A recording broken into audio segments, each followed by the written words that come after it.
गढ़चिरौली जिले के कई तालुकों में जंगली हाथियों का आतंक है और इसी वजह से जिले के किसान बहुत डरे हुए हैं। कुछ किसान पहले बोरी में भास्कर दशरथ मगर के 6 एकड़ खेत का धान खा गए हैं और इसी बैकग्राउंड में 27/12/2025 को फिर से जंगली हाथियों ने पेपर टोला में कई किसानों के खेतों में धान के ढेर और धान की फसलों को बर्बाद कर दिया है। धान पूरी तरह से खा चुके। इससे किसानों के नाम गौराबाई, जगन के रंगे, सुधाकर, जयराम कोवे और बीठाबाई, टीकाराम तुलावी, मनीराम निरंगू मडावी, हरिदास सीताराम मडावी जैसे ही इस घटना का पता चला है तो सोशल वर्कर विश्वेश्वर दारू तालुका हेड ट्राइबल डिवीजन आरमोरी ने सीधे मुआयना किया है।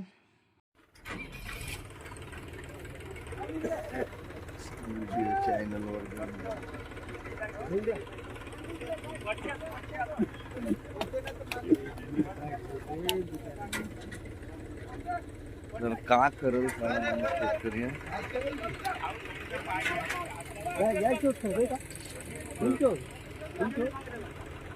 अरे पण थोडे थोडे तरी काल घेऊन गेले असते तर जमत होता रे।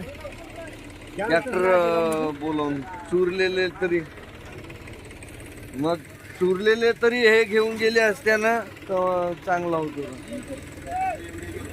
आता झाला नाही, एकही राहिले नाही।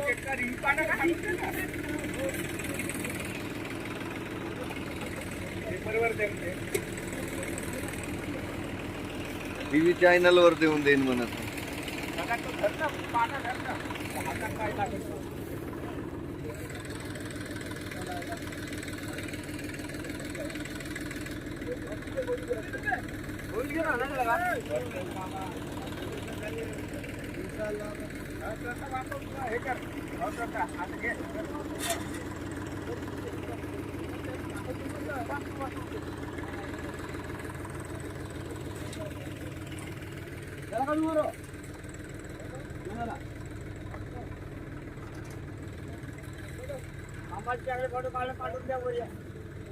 टीव्ही वर देतो, टीव्ही वर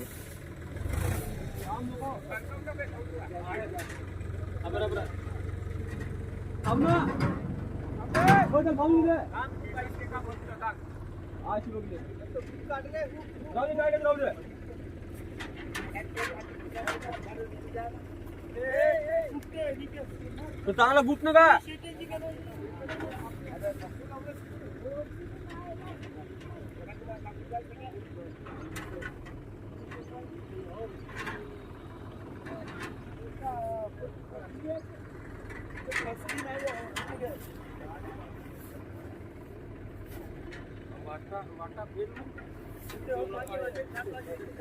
कोणाचं नाव आहे रे इथे राव?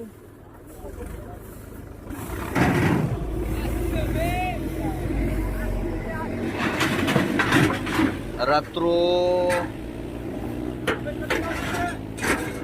26च्या रात्रो मौचा पिपरटोला येतं राहुल पदा पिपरटोला यांच्या शेतामध्ये रात्रो हत्याचा हैद्रोश आणि मशीनना जे काही पोते चुरले असता अचानक हत्याचा हैद्रोश झाला आणि ते चुरलेले पोते सुद्धा खाऊन आणि जे मळणी यंत्र होती ते मळणी यंत्र सुद्धा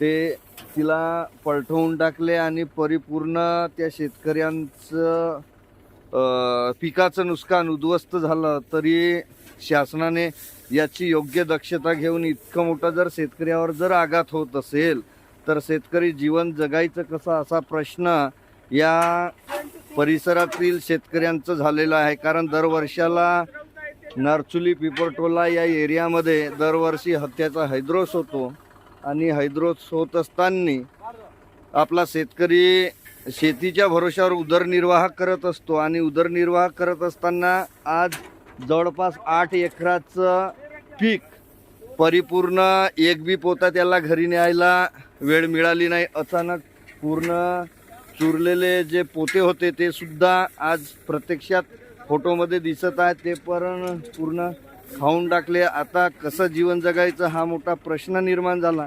तरी शासनाने योग्य दखल घेऊन याची भरपाई या शेतकऱ्याला मिळावा, जेणेकरून कोणतंही पाऊल न उचलता कोणतंही पाऊल न उचलता त्याच्या जीवाला हानी न होता अशी दखल घेऊन त्या लाभार्थ्याला घरपोच मदत मिळावी अशी शासनाकडे मागणी या परिसरातील सर्व शेतकरी बांधवांची आहे.